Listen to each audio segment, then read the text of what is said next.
voyage. C'est la vie que l'on fait, le destin qu'on refait, que c'est beau les voyages. Et le monde nouveau qui s'ouvre à nos cerveaux nous fait... Dans les dictionnaires, on trouve plusieurs définitions du mot voyage. La plupart nous ramènent à la notion d'exploration, découverte, aventure. Il y a différents types de voyages. Il y a par exemple les voyages solidaires, les voyages d'affaires, les voyages des études, même les voyages dans le temps, les voyages initiatiques, les voyages spirituels. Mais moi, je vais vous raconter mon voyage de longue durée, de très longue durée. Pendant un voyage précédent de longue durée aux États-Unis, j'ai rencontré un voyageur d'une espèce bien connue, les Bretons voyageurs.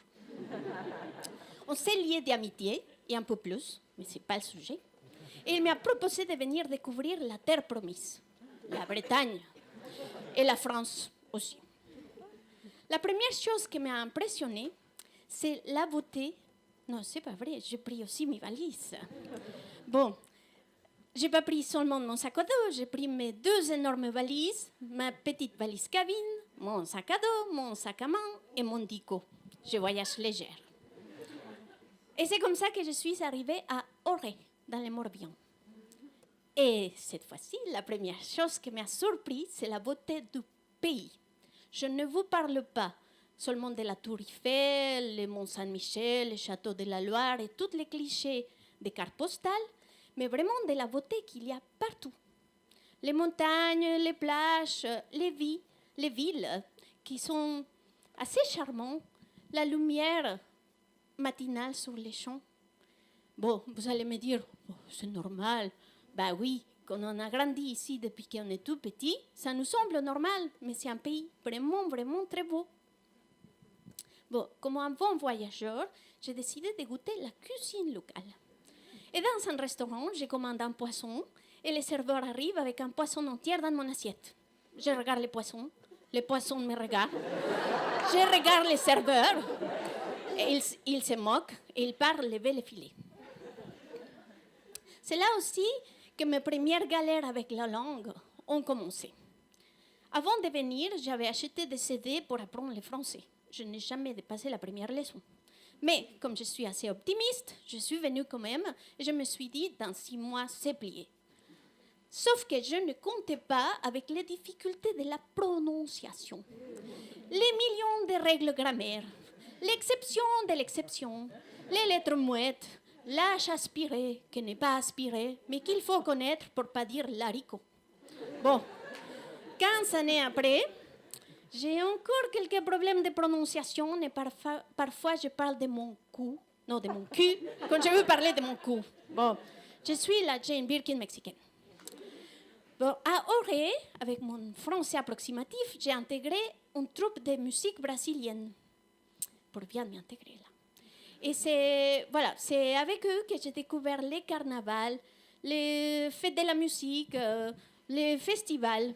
Mais pas seulement, j'ai aussi découvert le rituel de l'apéro. C'est un moment magique qui consiste à boire, manger et papoter avant de passer à table pour boire, manger et papoter. C'est avec eux aussi que j'ai découvert les talons d'Achille des Français. Les vins, les pains et les fromages.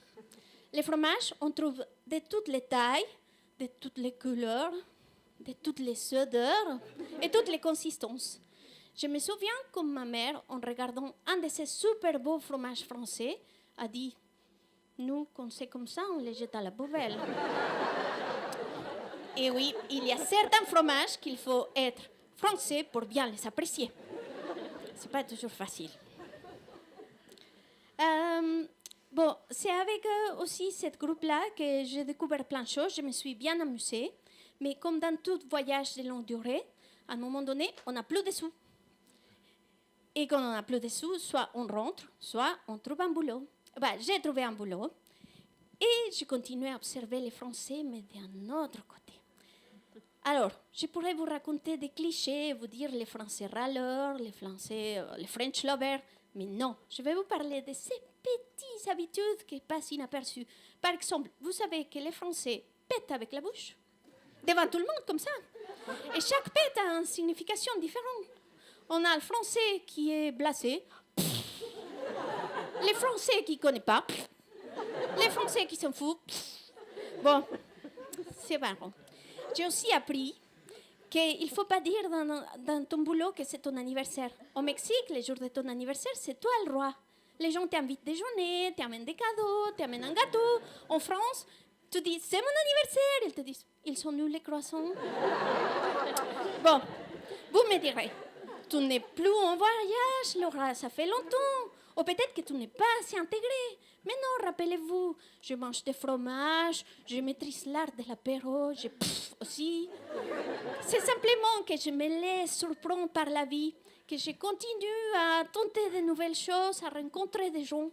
Et comme dit Proust, le véritable voyage de découverte ne consiste pas à découvrir de nouveaux paysages, mais à voir de nouveaux cieux. Merci.